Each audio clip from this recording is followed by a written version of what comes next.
I just should put another one on, but I think I won't bother. Hi, blah, blah, blah.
Hi, welcome to Barvotti's 61st live screening of Tools for Creatives. I am Phoebe Bradbury, and today I will be demonstrating some of the tools I use every day in my art studio. I wouldn't want to be without them, and I find new uses for them all the time. There will be promotional offers during the program, and the promo codes will be active during the demonstrations and for about half an hour after. The current time is 12 noon. Central, March 16th, 2022. Right now, the promotions are only available on amzn.to.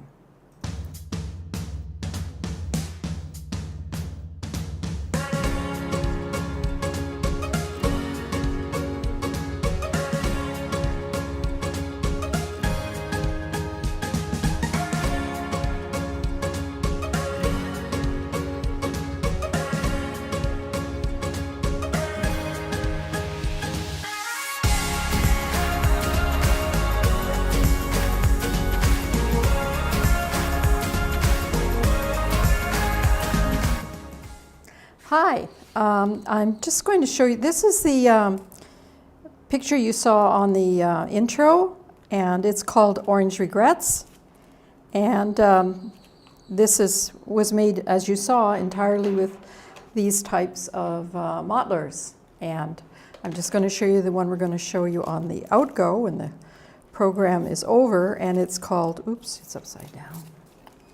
It's called Blue Bridge. And this was made fairly early in our showing. I would say probably it was maybe one of the first 2 or 3 shows. And you can see that I used this mottler to make this beautiful bridge across here. And I used my little parallel line maker, which is one of my mottlers, with incisions made in it so I could make parallel lines. So that you can see right there, parallel line maker. So when you see that, I think those are the only 2 I used in that particular one. Okay, so what we're going to do today, we were a little ambitious the other day, we may be ambitious today, is I'm going to do a couple of freezer paper paintings, and that's something, this is the one that we did the other day. Let's see, when was that? Monday. Okay, so it's a very quick painting done with the mottlers on very inexpensive freezer paper, plastic on one side, regular paper on the other. And the big problem with them being is they're not archival, and if they do turn out pretty nice, which I kind of think this one is, I can't market them. I can make digital copies of them and then market them that way, but I can't market the originals. So I'm going to start swapping out the digital or these with real Yupo paper, slightly larger size than the Yupo paper I use now. And I'm going to be doing, I hope, 2 Yupo paper paintings today. So one freezer, maybe 1 or 2 freezer paper ones, 1 Yupo paper, 1 metallic on Yupo, which is, it's something like this, except it's going to be red. And okay. And then we're going to do a poured painting if we have time. I do have the material ready to go, and I'm going to try and keep on time today and not talk. Well, I'm going to talk, but I'm going to be explaining the tools as we go and as we're using them. So there we go. That's that. That's that. And please ask questions. I don't mind if we don't get everything done. I'd love to answer questions. So what I'm going to just start with a couple of. And I sometimes think my compositions are partially determined by how I spread this paint.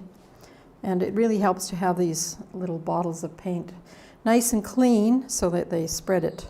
And so it looks like I need to work on the spouts and stuff like that. But this is a professional grade acrylic artist paint that's been thinned down a little bit so that it's not quite a pouring quality, but it's a little thinner than what comes out of a tube. And let's see what else. What other color do I want to put in there? This is one of my favorite colors. It's called, what is it called? Quinacridone red. And a bit of yellow. Do I want yellow? Yeah, I'll just put yellow in here somewhere. So these these are pretty free form. So I don't expect too much out of them. I have fun with them. And my goal here is to demonstrate how much fun these things are to use.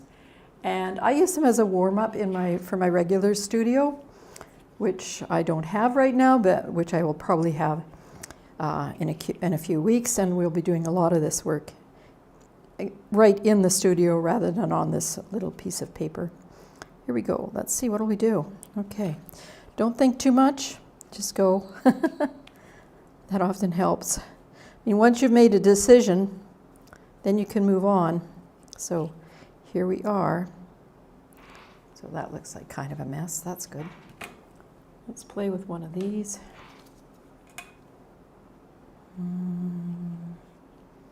Let's do this again. Let's do this again.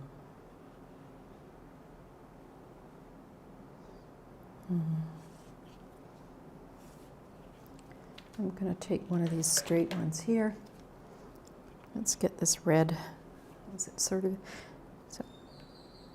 So this is not a great artistic achievement. I'm just showing you some of the marks you can make. So you can make circles. You can scrape away.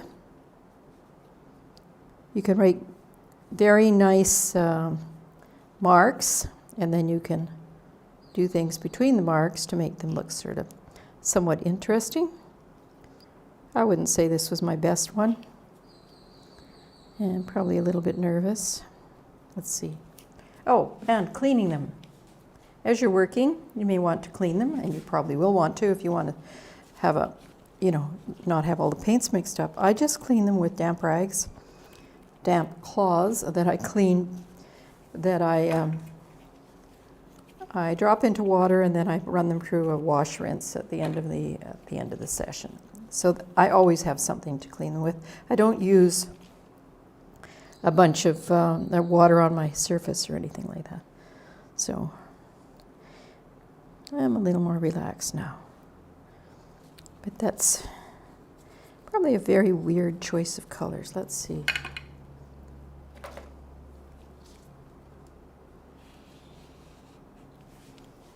No. Now if I want to, I can add other colors in. And you can see how something like this is a this is a big wide one that I incised to give me lots of parallel lines of different shapes and sizes. And we will play with this when we're doing the gold or the metallic playthrough. Okay. So there we go.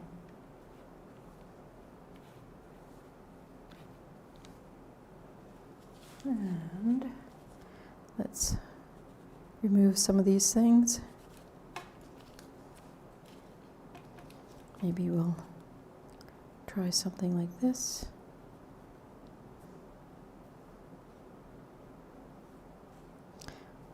So I'm going to leave this right now because has from the first strokes it didn't get better. We have customers saying hi. Hi. Hello. Hello. Hi back. I hope you're having a good day. So this is a very murderous type of green kind of in here. And I'm just going to play with that. Let's see. Sometimes if you just take it a bit further, it becomes something more interesting. But the beauty of working with this very inexpensive butcher paper is that if it doesn't turn interesting, it's not much to throw out. I even save these pieces of paper to use underneath my things as I work in the studio. So I will, even though I don't think this is worth making a digital copy of it, I will still use the paper again. And there it goes on the floor. I'm going to wipe these off. And I've got another piece in here, I think, or do I have two? Yeah, I'm going to do another one. Let's see if we can get something a little more fun. Let's choose. This is an Indian yellow. And it's, what is its background? Let's see, that was. Indian yellow used to be originated in India. I'm not going to tell you exactly what it originated for, but it hasn't been made for a long time. And they've started to make it again, now that they make it by using modern techniques. Let's see. A little bit of black. No, purple? No. Let's just play with that. Okay, let's not get too mussy here. Let's play with one of these. Okay, where am I going to go? Ooh.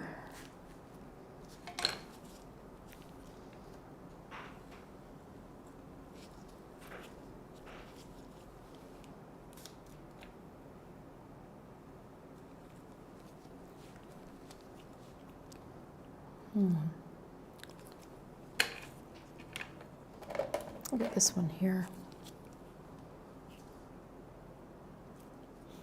I'm thinking a little more than I usually do. That's part of the problem here. Sometimes thinking helps me, but usually I sort of get into the zone and I stop thinking and I find my hand is going along doing things and I think, oh, that looks nice. But so what I have here, I think, is a lot of sort of spaghetti type lines, and I think I'm going to throw in some flat ones, like a red one here. So you can see how nicely these mottlers will spread paint. The other thing you can see here is you can scrape. If you've got a surface like that, well, usually this surface I can scrape right down, almost take the paint right off. So you can get a flat, interesting surface here. I'm also going to do that one. And I'm going to go lightly over that one. This is, for me, a fairly static painting, so I'm just going to go.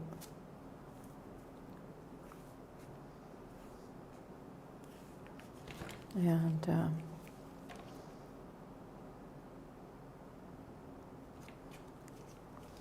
these, when you scrape through them, sometimes they look like little windows or stained glass windows, but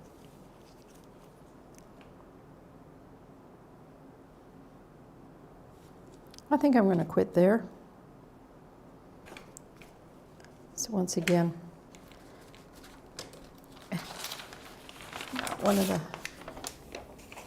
not one of the ones I'll keep terribly long. Let's see. Get another piece of paper. So that's a bit long.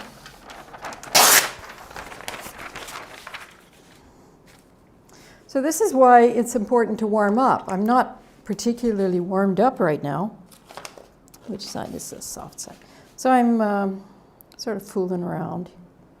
Maybe I will warm up so that when I actually start working on, you know, oh, this is going to turn out green. I know that because I have a tendency, I have a not so great tendency to mix yellow and blue together and get greens when I don't need them. Okay, I don't know. Let's just leave this and see. Is this done? No, not quite. So like this brush looks like a square brush, but you can make fairly pointed marks through it, or much less square marks. And you can see how when I'm going through that, I am making some green, but I'm also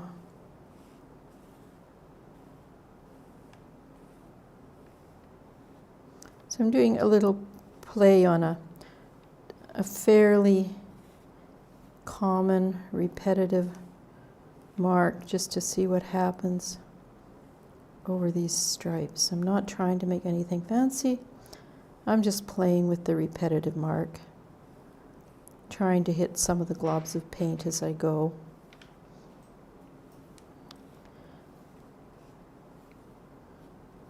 Okay. So what can I do with that? I think I'll go the other way with it, maybe different size. I don't have to. Might be better if I didn't. Let's do one. Let's take one of these things because it's slightly different size. That one was 2.5 inches. Yeah, or that one was 1.5 inch. I can tell by looking here. So this one is, no, yeah, this is 1.5 inches, this is 2 inch. Now, if I want to, I could just put a little bit of other paint at this point. Oh, this is one of those ones I should refill. This is gold.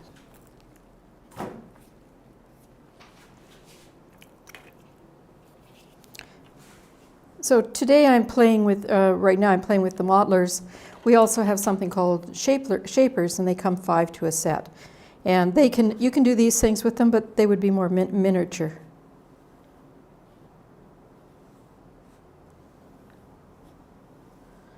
I'm still continuing with that same mark, sort of.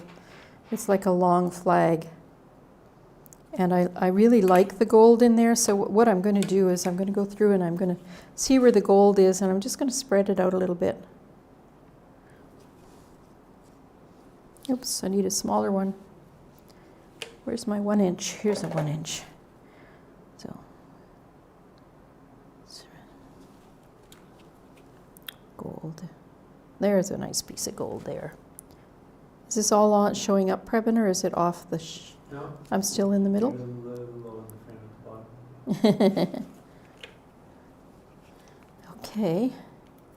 So, I do a lot of things like drip paintings and stuff like that, so it's unusual for me to spend a lot, working directly down on a paper, but I'm doing that just to show how these can work. So I can go through and I can sort of flatten certain areas. So this is about texture, repetitive lines. It's not terribly exciting. Do I like it? Yes.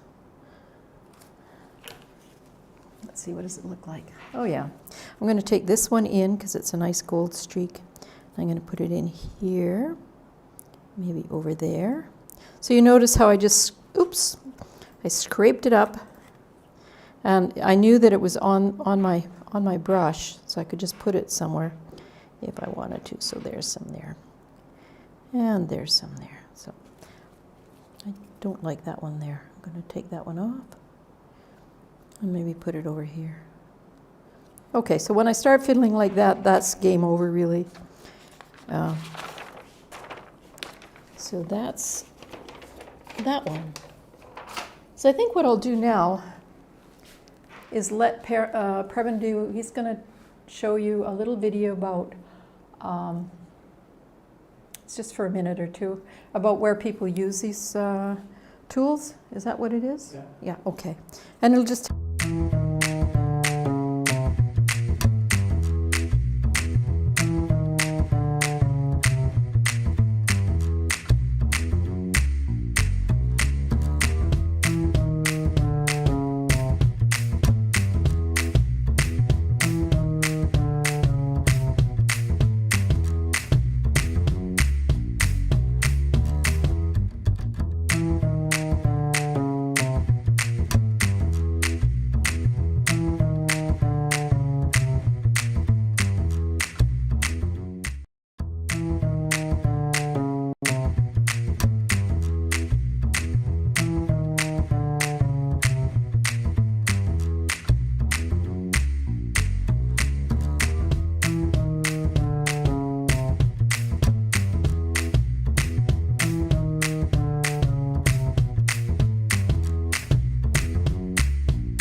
Okay, I'm back. So you saw one of the examples in there that was called spreading, and this is one of the ones we've done. We've done it on a piece of board which we painted black. It's just a board, a canvas board bought in a local art store, probably a little better quality than if you bought it from, depending on Amazon, you can get quite good quality, but Walmart or Michael's store, this is a fairly good quality board.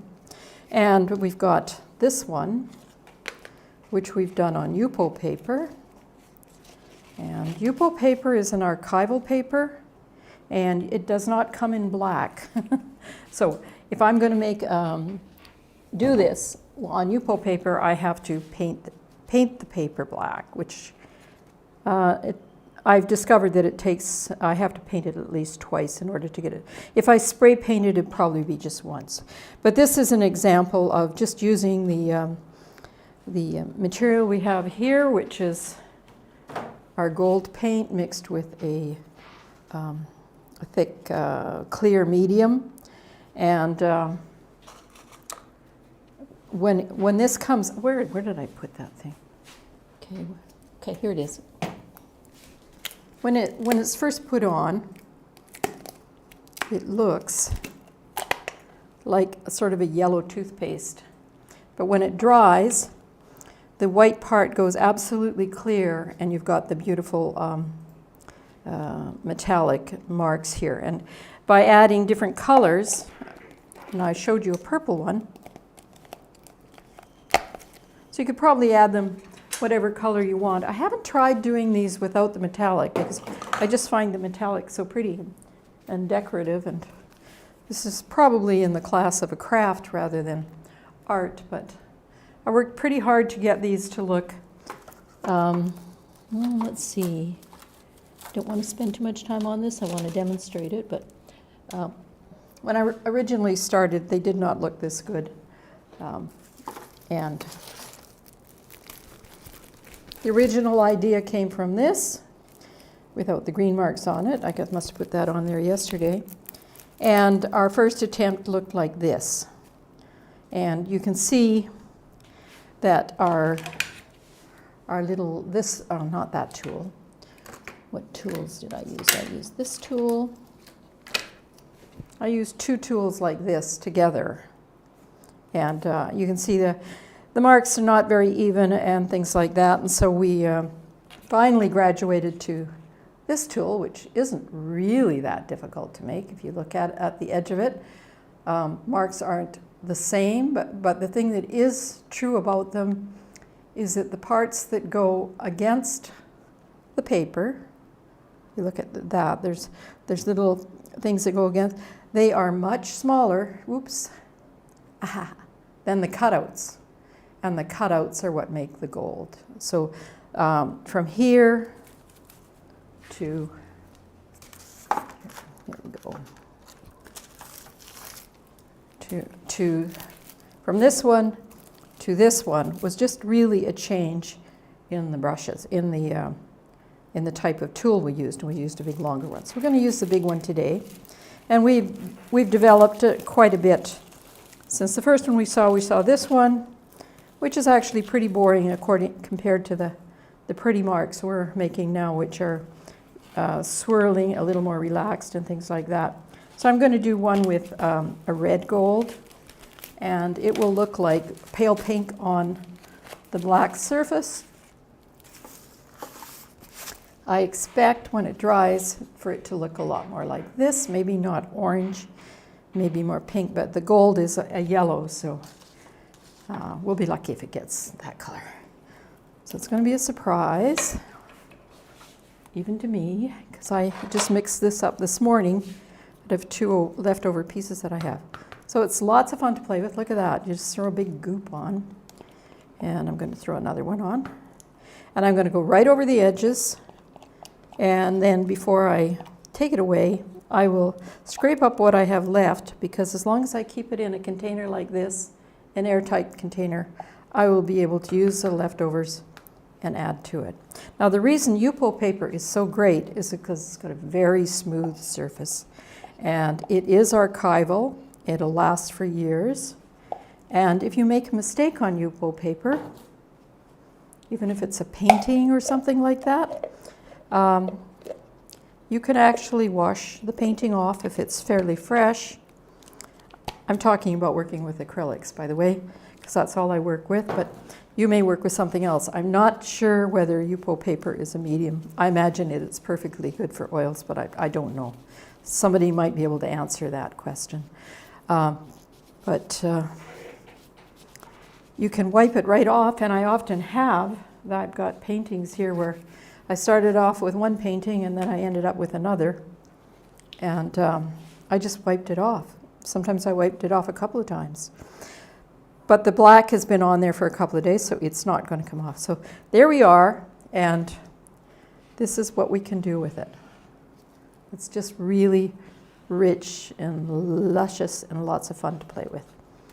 So I'm going to just, it seems to work better if I get it covered on the whole surface.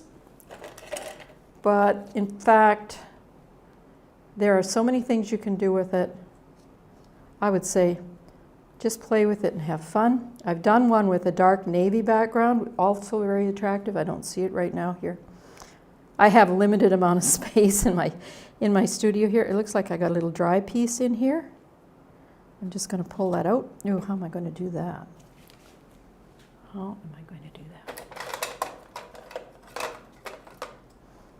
Let's see this little piece of, there, see? So there was a little piece of dry paint in there. So that's not going to make for good painting, so I'll just dump it in the,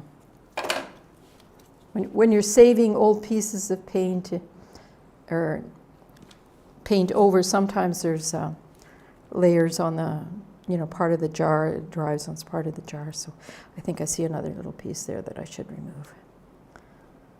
So this is about having fun and making interesting marks. I'm going to take this off of here mostly. So I usually do go through the whole thing without removing or cleaning this one tool, but I've got so much on it right now that I'm going to clean it off. And I like to, I'll just give you an example. When I first started, this was my first one using this tool. And you'll notice it comes down here, and then sort of, instead of a nice round swirl, it sort of goes clunk, clunk, clunk. So I'm working very much on making it all really soft and swirly. And it helps if I go off the edge when I do that. So So I'm going to come right off the edge and just go, ooh, look at that big gob there. And with this paint, that big gob can stay like that. You don't have to get rid of it. It could be like a feature of the painting, or it could be an annoyance that you want to get rid of. But I kind of like the big gobs of paint sometimes. And just because I'm doing this doesn't mean I have to, the whole painting has to be like this. I can go over the surface now and make flat places too. So at first the fascination was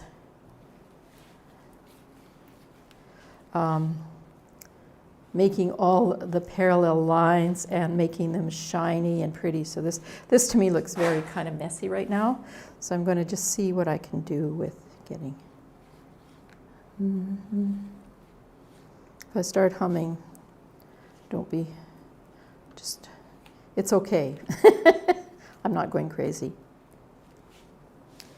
I prefer to work with sound, but I'm a little bit, we're a little bit worried about using something that isn't royalty free. When I say sound, I mean music. So you have lots of ways you can do this. So this is the first time I've done it that way. And I've also, I have a number of ways I like to move these across. Like I've got this, this is my Flamingo Land painting. As you can see, it's, it doesn't have those parallel lines, but I've never actually tried to make them over top of that, so I can. So we can just see what happens. So it's not quite as interesting as it's pretty. It's not too bad actually. But when I do that, I usually do 2 or 3 on top of each other, and now it's starting to get too black, I think. What I'm going to do is I'm going to go over this. Okay. So I've got about 4 or 5 minutes to play with this paint before it starts to get too sticky. So what I'm saying is I got a bit of time here, so I'm going to take this. This is the shorter toothy one. Okay, how can I show that to you? That it's, see, it's not as wide as the other one that we were using before. So I'm just going to try and make those flamingo marks with this one. No. Now the reason that didn't work is I could feel that I was using it at too much of an angle, so I'm just going to go over it like this. That's different.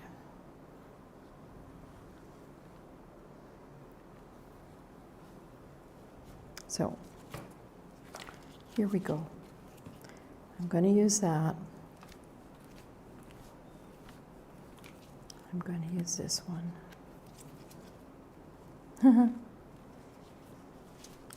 Let's try to get all my paint off of here onto there. So the first one, that's pretty easy to do. If you do want to do this, just start out and with simple designs. That's how I started out. I've got it took me about 10 to get here, and now I feel a little bit pressured that if I'm doing demonstrations, they should be different, not always the same. So, but if you're only doing a few for yourself, it's very easy to do the very simple designs. And of course, I'm always experimenting, so let's just see if we can get this. Oops. Okay, that's all right. You'll hear me encouraging myself. Well, if you're working alone, who else is going to encourage you? Okay. So now, this could be a finished. No, the danger is when I put it down, I have to put it in sort of the same. This could be a finished one. But I'm just going to play with one of these ones here, one of the flat ones, and I'm just going to choose areas to Flatten it. Oh, that's a good place to flatten it. That's a little piece of paint. That's why it looked funny. A piece of paint there. Okay. I'm just going to go across that area. Maybe here. Notice I'm not orienting them all in the same way. I'm trying to be a little bit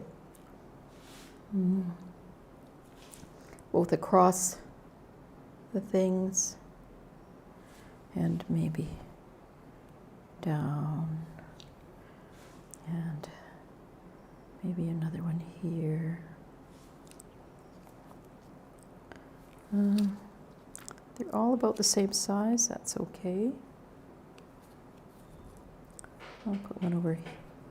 I don't want to have anything basically parallel to the surface outside. I think that's just about it. That might be okay. Do I want one in here? See, the minute you start to complicate things, then you have to look at, oh, where's the eye going to go? And all that sort of stuff. But I think I'm going to leave that like that. It's kind of different. And you'll notice when I tilt it, you can get, even though it's not really set yet, so the shine isn't really shiny, you can already start to see the shininess of the gold paintings. So that's going to be our Yupo on black for today, and I'm going to put it down on, not on top of anything. Oh, actually, I should just take the whole thing. No, I will not.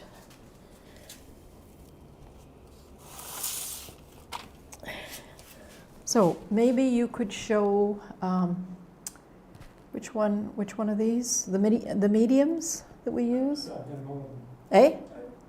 I did all of them. Oh, you did all of them. Okay, how about showing Sandy Welsh and what she thinks about our products? You got her available? Yeah. Okay.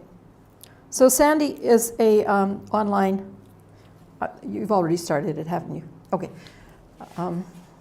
Here I am. Sandy's an online artist. She makes beautiful paintings and she does them on Instagram. And she's talking in this little thing about how much she likes our tools. So she's using this one to paint the ocean, and she's using the big 3-inch one to put marks in. So have a listen to Sandy Welsh, and thank you, Sandy, for telling people about our products. Let's see. I'm going to go back to my little rubber spatula here.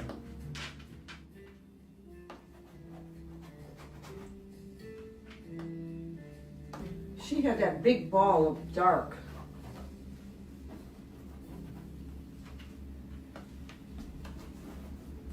And then we'll go over it again with a lighter blue, but this will be underneath. So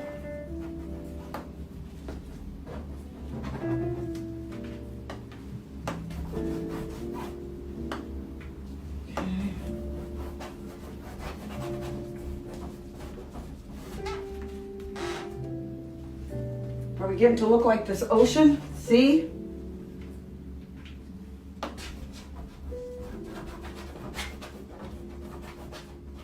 This is really cool.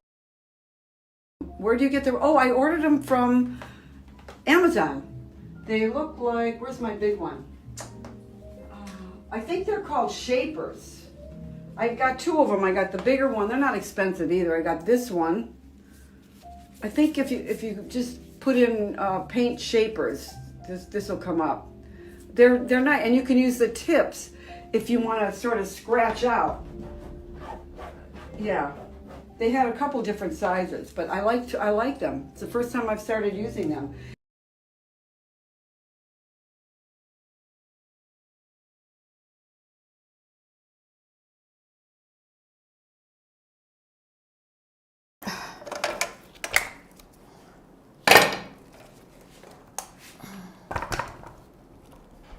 Is there something under there? Yeah. Okay. Are we back? Oh, yeah. Yeah, yeah. You should let me know. Well, I was going to do a poured painting right now, but as I was picking it up, I tipped it. So we will still do a poured painting, but the It's going to be a little different than the one we were going to do. So I don't know if you've, I haven't really given you the preamble about poured paintings. I was thinking I might do it after. I need another little, okay. I was reading up on poured paintings because I've done a lot of them, but I did them a few years ago, and a lot of people really enjoy them. You can make do some very, very interesting things and extremely high resolution. So here's one of the ones I did a few years ago. This is on an 8 by 8 inch piece. And I like to do them in that size because they fit on my scanner and I can make them very, very large. And you can see them then.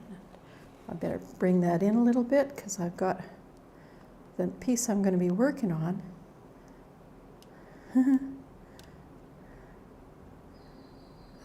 Here is actually a little bigger than 8 inches. So, but just to show you the definition, let's see if I can do this.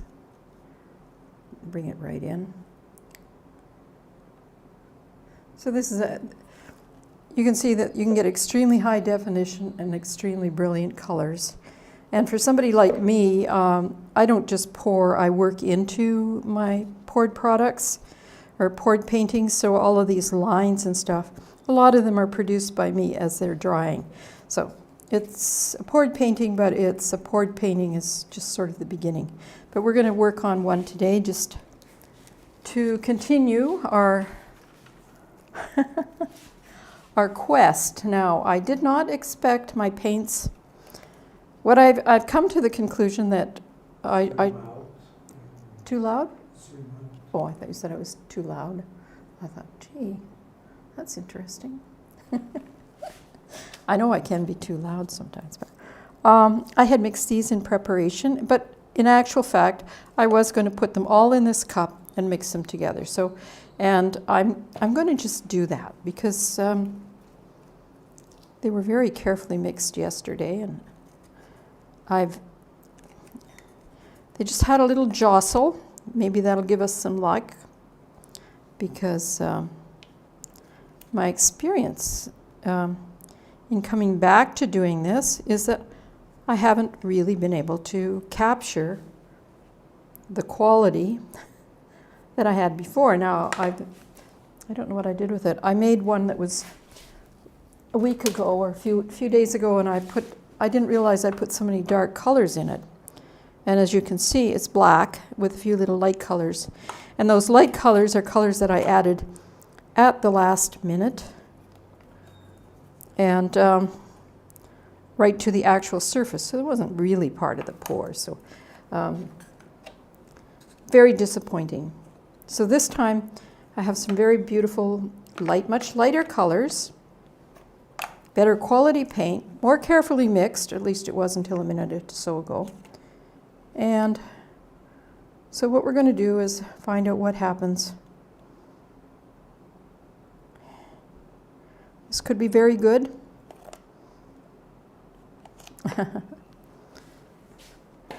I'm sorry, I can't help but laugh because it just seems that something that I used to be good at, I can't do now.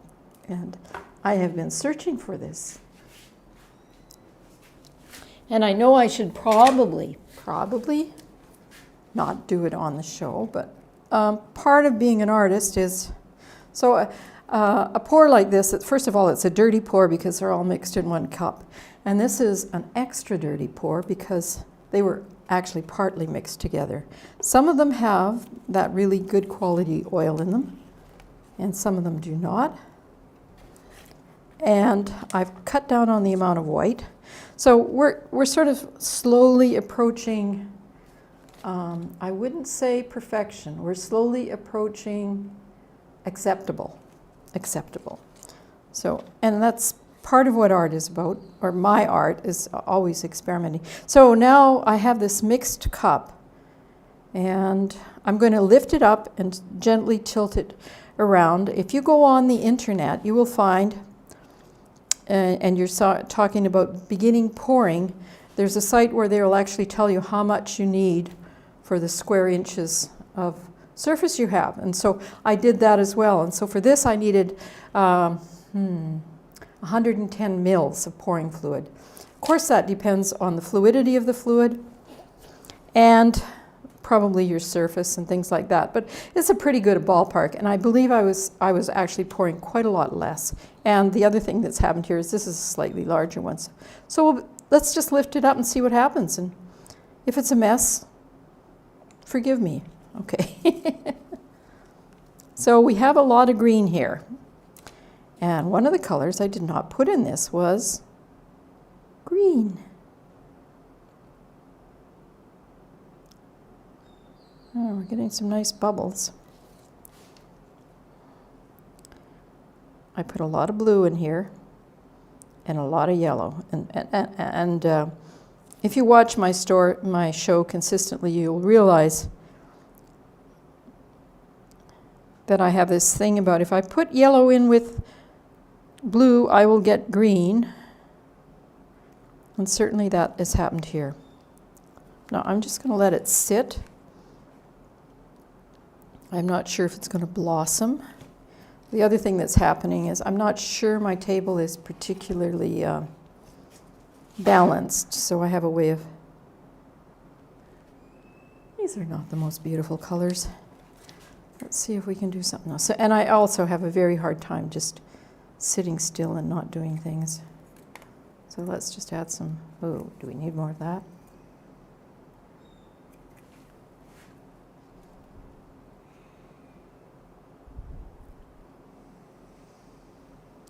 Oh, we've got plenty of time to do another one.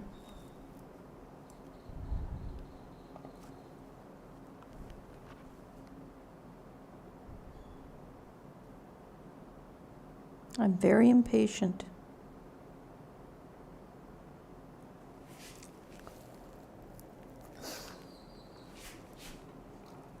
Let's take it around and do it this way. And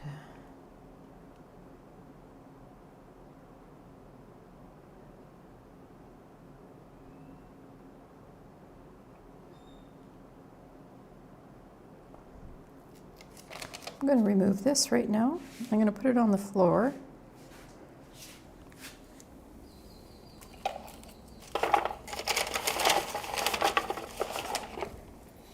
And grab this one that I did not tip everything over on this one. I'm going to grab these little cups and I usually reuse the cups. Once they dry, you can reuse them, but when you're demonstrating, I don't usually do that. Where is my other box? I had another box.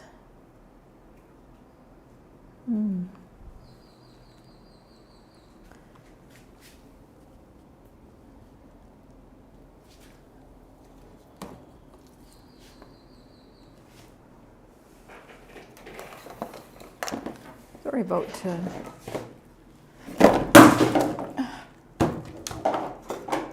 the thing falls apart.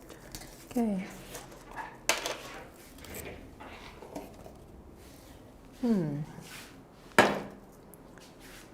Previn's getting worried. Okay, don't worry, Previn. Here they are.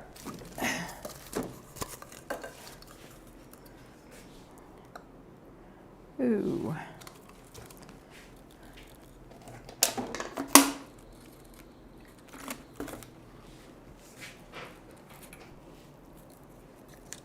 So I'm making another one. Anita started following, so thank you. Thank you. What did you say her name was? Anita. Thank you for following. That's great.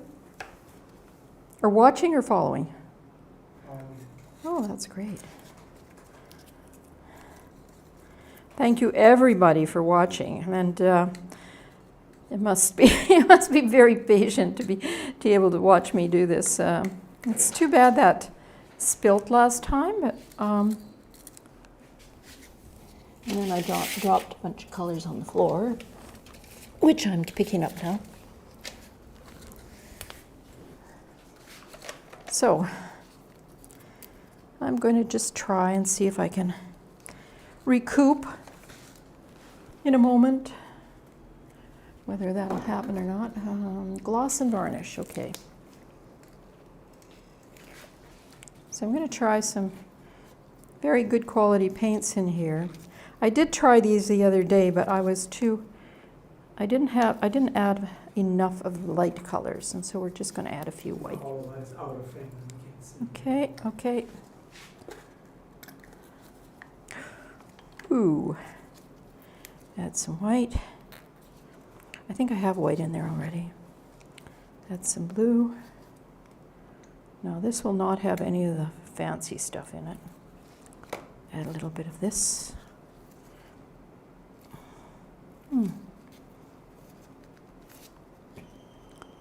Okay, just one more color. Phthalo blue. Okay. And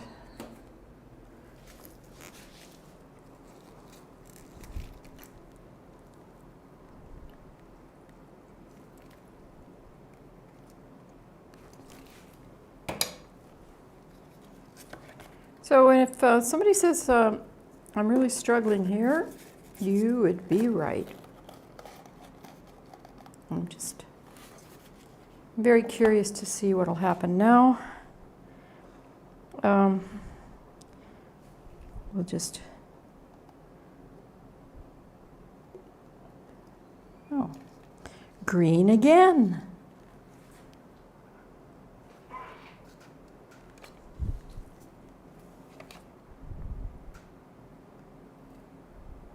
As a person who's mostly a colorist, it's quite interesting to me. So I'm going to have to stop putting yellow in, I guess. Blue is my favorite color, by the way.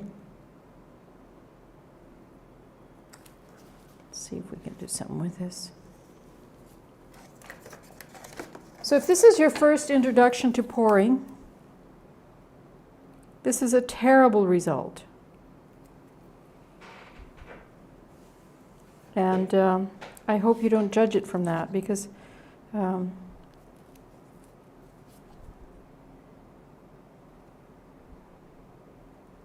ooh, well, that's looking a little more interesting. So I'm getting that awful green off the surface.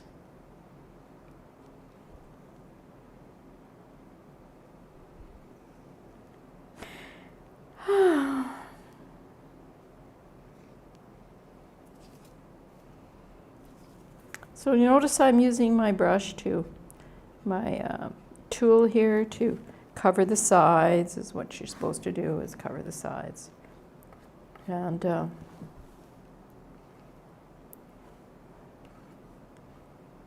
this is, I just said to my husband, I don't have any browns in my I'm not going to put any browns in it. And I have managed to make some wonderful browns in here.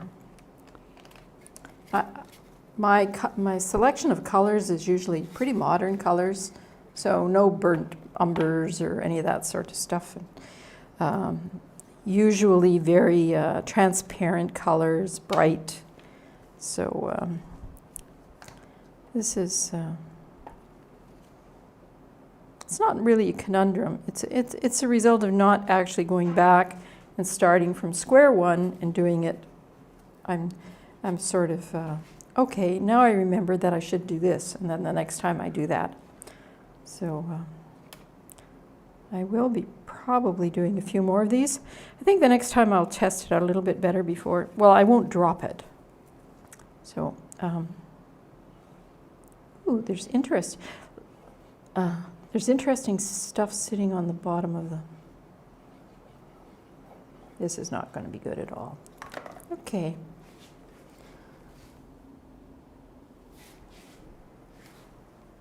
Goodbye.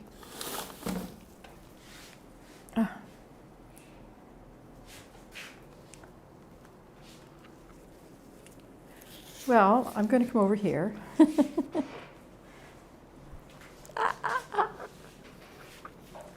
going to, ooh, if I can get my finger on that.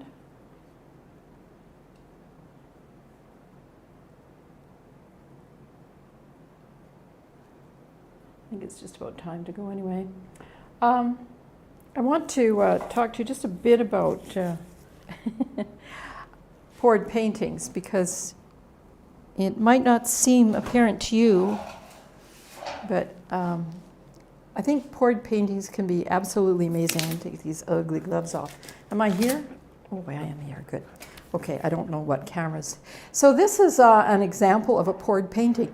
I don't know where the painting is. It's an 8 by 8 inch piece. I might have given it away as a gift, and I'm not sure, but I do have a really, really high resolution picture of it. I think it's about, almost 100 megabytes. So, and it's just an 8 by 8 inch piece, so it can be made very large. And this I sent to Mexico City because I liked it. I sent the image to Mexico City, and they made this. It's about 1 meter by 1 meter, and as you can see, the lines are really precise. And you can probably, just to distinguish for you, when it's almost dry. See, this is not green. I guess it's because I didn't put any blue in it. I don't know. Anyway, I think this was not one of the earlier ones when I started doing it, but I learned pretty quickly that there's certain colors you don't mix together, or you could end up with trouble. But this obviously has a red and a yellow, and maybe a dark, a little bit of black, but not very much. And I usually mix them in half a cup of white, and then I poured the paints in, and then I just exactly what I did today. So, except it was 4 years ago, and I haven't done it for 3 or 4 years. So, these lines here that go pointing out like that, those are not part of the pour. That's me standing after it's not dry, it's still damp, but it's not wiggling or flowing anymore. And then I go in and I go pull this line up here and this line up there and that line up there, and not even knowing to myself, not understanding what was going to happen here. But I think of this picture as one that's just full of these little creatures. So there's a little devil there. See his smile. He's got a nose. And there's a really scary one here. There's 2 eyes. And that's that nose going out there. So I wasn't even aware of this when I was doing it. And I always find them. It's probably partly to do with the fact that, you know, I make those kinds. It looks very fiery. And am I trying to make one exactly like this again? No. I'm actually trying to make something I haven't seen before, which I've seen this. So, and here's another one. See his eyebrows and his nose and his downturned mouth.